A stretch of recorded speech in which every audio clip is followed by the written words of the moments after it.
Jeffrey and Will, this is such a beautifully eccentric show. It feels Spielberg adjacent, but it's refracted through this aging grief and group that we rarely get to see on screen as heroes. So let's dive in. Welcome to the show. Thank you. Good to be here. Okay, so guys, there's a real hopeful, hearts on sleeves Amblin vibe here.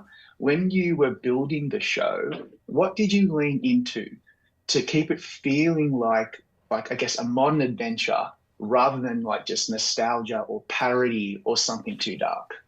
I think it started from just we took the things we love. I love monsters. This guy is my writing partner. I've known him since I was 17.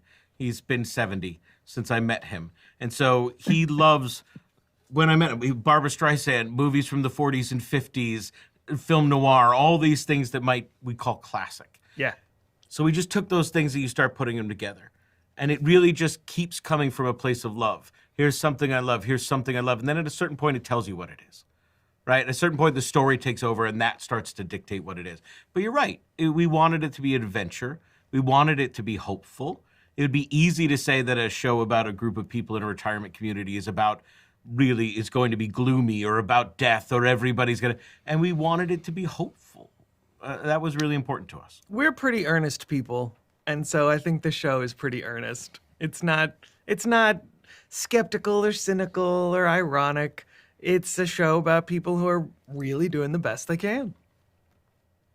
Yeah, isn't it telling though that the earnestness of this show makes us feel not nostalgic, but it is a throwback to that adventure vibe that maybe we don't get as much these days. I found that really, really exhilarating, I must say.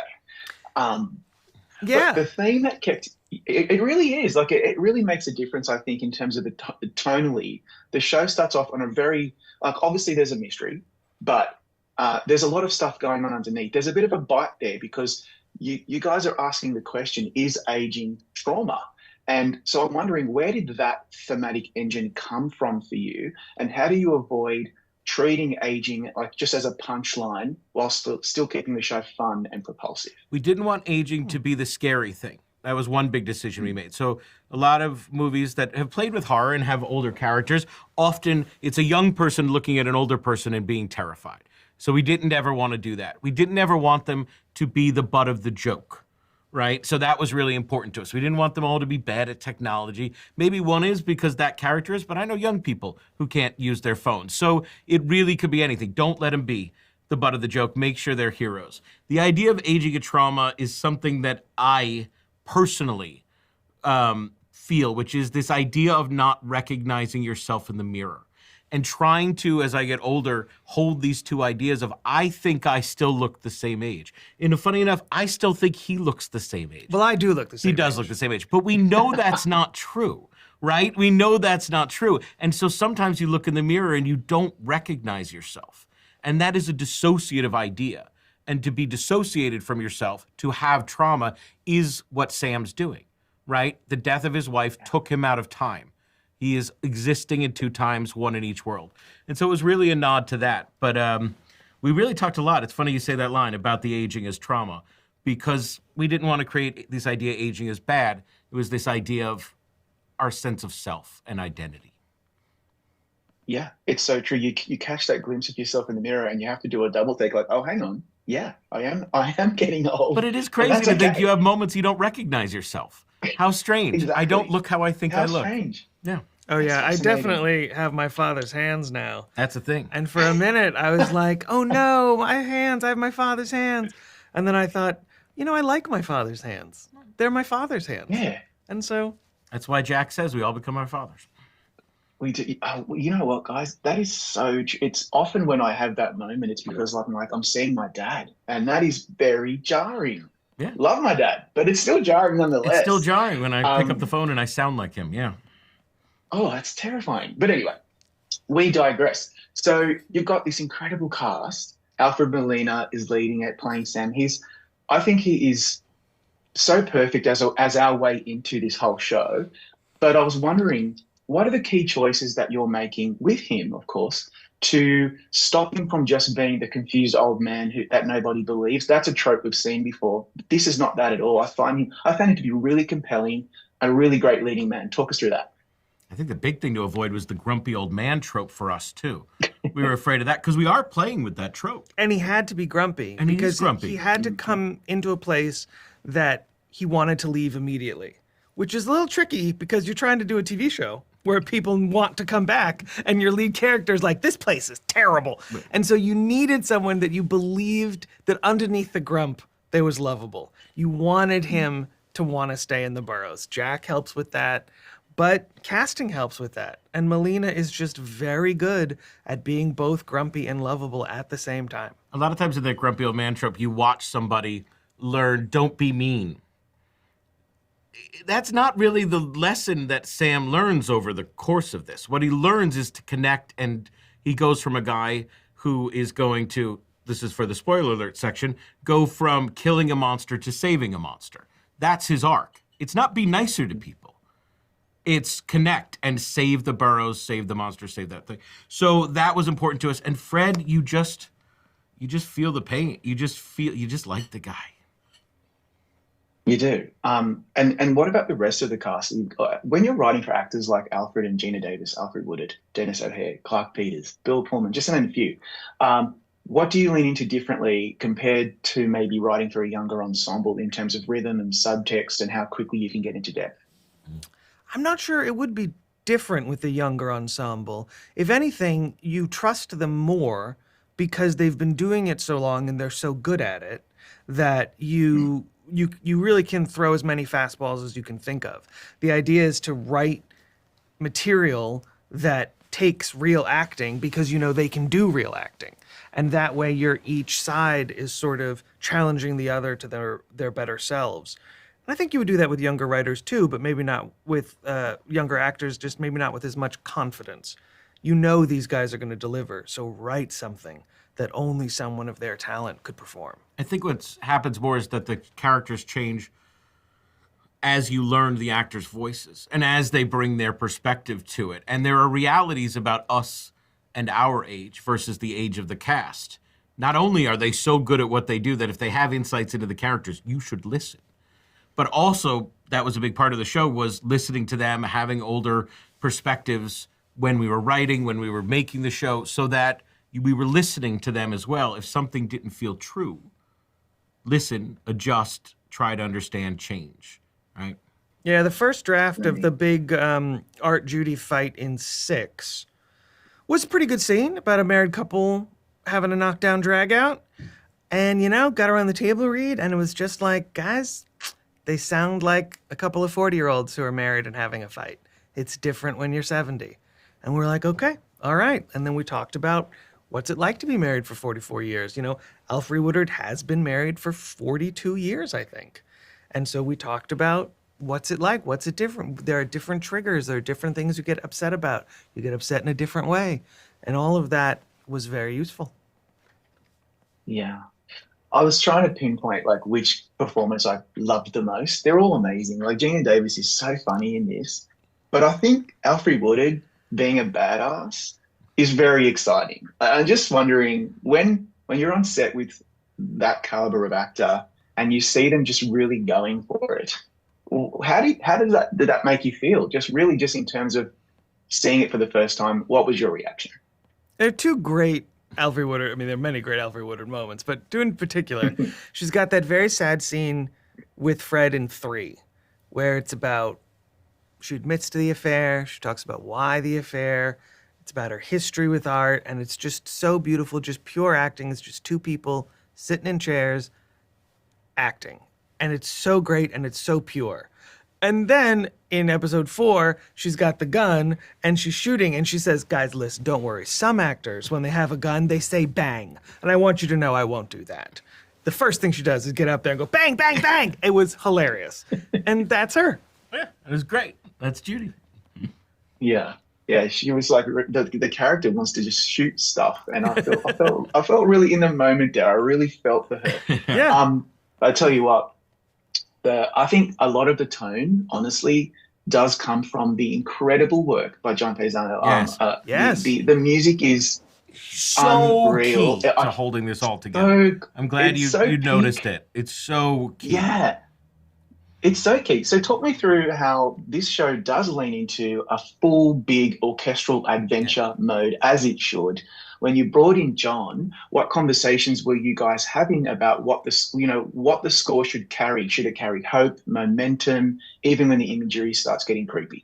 I think from the beginning it was size 1st. So that was one of the big things that he saw, that we saw as well. And some people were scared, I'll tell you. Because we said we want a big, full, classic score. We want to spike cues, and that means like if somebody does a thing, there's a flourish in the music. That's not something you see on TV all that often.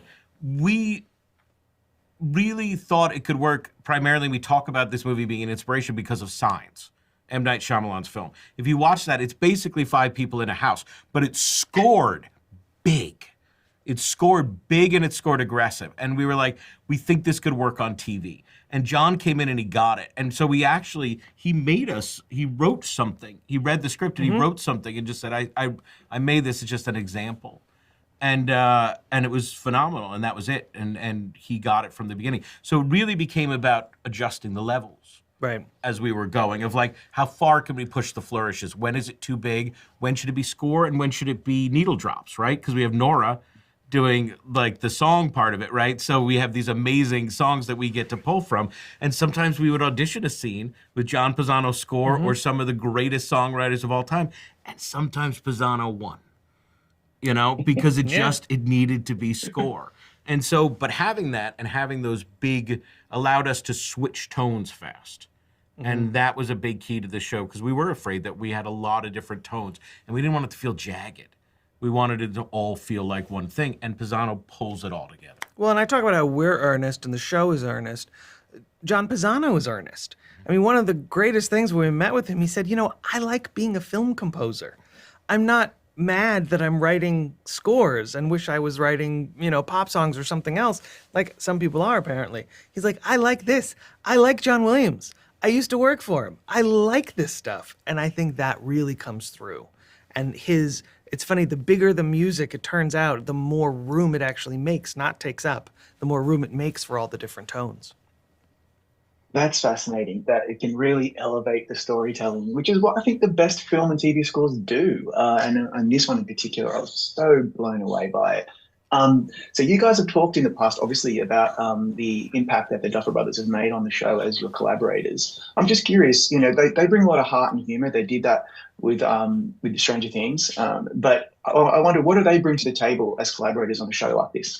I mean, the heart and the perspective is a big part of it, but also a big part of it is, hey, we did something. We've learned some lessons from this thing that we made, and we're going to help you identify potential pitfalls down the road. And those could be production things of the reality of if you do this, if you do that. It can be story things. How much do you give away at the end?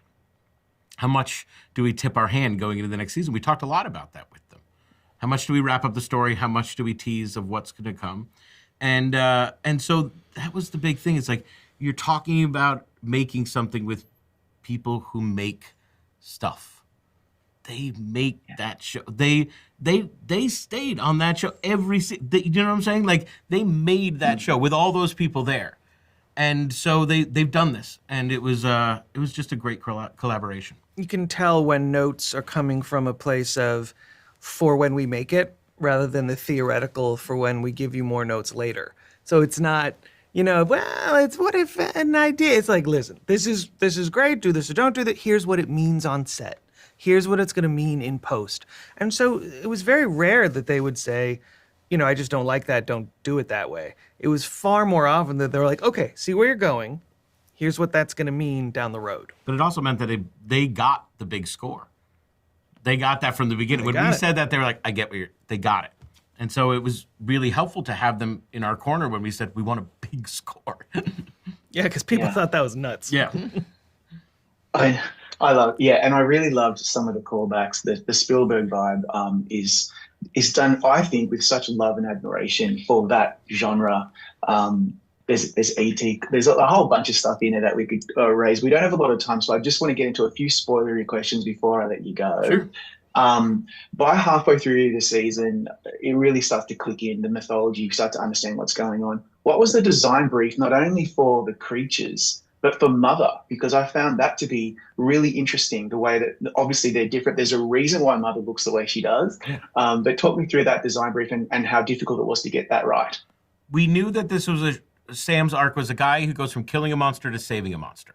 And so we knew that we needed the monster to be scary, but at some point we needed something that you could emotionally connect to. And that design and those kids are amazing. They are hard to connect with emotionally. They are sort of creepy. You could be sad for them, but I don't know that you're like, throw that guy in your seat next to you and drive to the place to save them. We were jamming on E.T. at the end. And so we needed E.T. So if you look at Mother, I would say there's more in common with E.T. than there is with, you know, sort of a more traditional monster. And Nancy, the actress who did Mother, isn't going to get a lot of credit until the show comes out and everybody sees how good she is in that part, because she brings heart and emotion. So that was the balance. And so we needed something that, instead of being the alien sitting on the front of the bike, could be the creature sitting next to Sam in the golf cart. And that was it. So it was about finding a design that was empathetic, but not too scary, but still felt emotional, but still felt other, and dialing that in.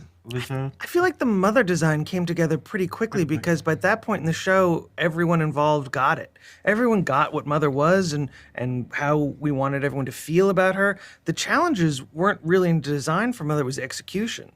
How many legs does she really have? Can Nancy walk on those legs? Could she walk on one of her legs and then hobble on the other? How much of the wheelchair do we really need? Can we get that third arm to work, or is it going to look silly? How much is CGI, or is it all going to be prosthetics? For Mother, it was much more about execution. Yeah, for her to emote through all that prosthetic makeup, I found so incredible. I was like, protect her at all costs. That's I love that Nancy. character. I love her. Oh God, where do you meet Nancy? You feel the same way about her. Nancy, she's just all spirit. It comes through. Yeah. Absolutely. So the ending to me is really quite hopeful. It's interesting that Sam, really the last thing you see of him is him looking in the mirror. And we talked about looking in the mirror earlier on in this interview. But talk me through the ending. It's hopeful. It leaves a lot of answers still to be revealed, but you gave us enough to hold on to for season 2 when that eventually comes out. Well, and we also were thinking ahead to, look, we hope there's a season 2. What if there's not? We wanted you to feel like these characters were going to be okay, right? Because we said we wanted them to be heroes. We wanted you to feel like hopeful. And so we had to wrap up a good amount of story so that you felt hopeful no matter what happens or doesn't happen with the season 2. And then the glitch in the mirror was really about tipping our hand towards what we know is the plan should we get a season 2. And so a lot of the conversations were about how much do we show or not show. And ultimately we decided to just go with the glitch. There was more on the table potentially, but that is a hint of where we want to go. Okay. Well, I'm so looking forward to seeing it. By the way, I was really excited to see Mary McDonnell and Addiss Smith. And so many of They're them. kind of holding them back because, like, as a surprise, do you know what I'm saying? But like, how good is she as the Duchess? Like, I feel like there's all the stuff coming later where people are like, we got to talk about Mary McDonnell, we got to talk about Nancy as Mother, or like, you got to talk about these performances because she's so good. And like, what an impossible part! I mean, to play the all-knowing Oracle. That's, I mean, it's nothing but exposition. It's terrible. All she does is tell you what's going on. And she's just magic. Download.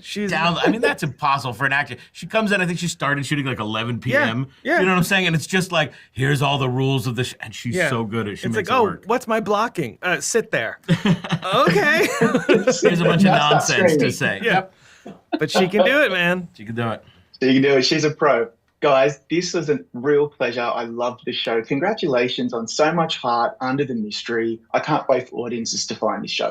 Well, thank you very much. Thank you for watching. It's clear that you really did watch, and it means a lot that you enjoyed it. So thanks for taking that time.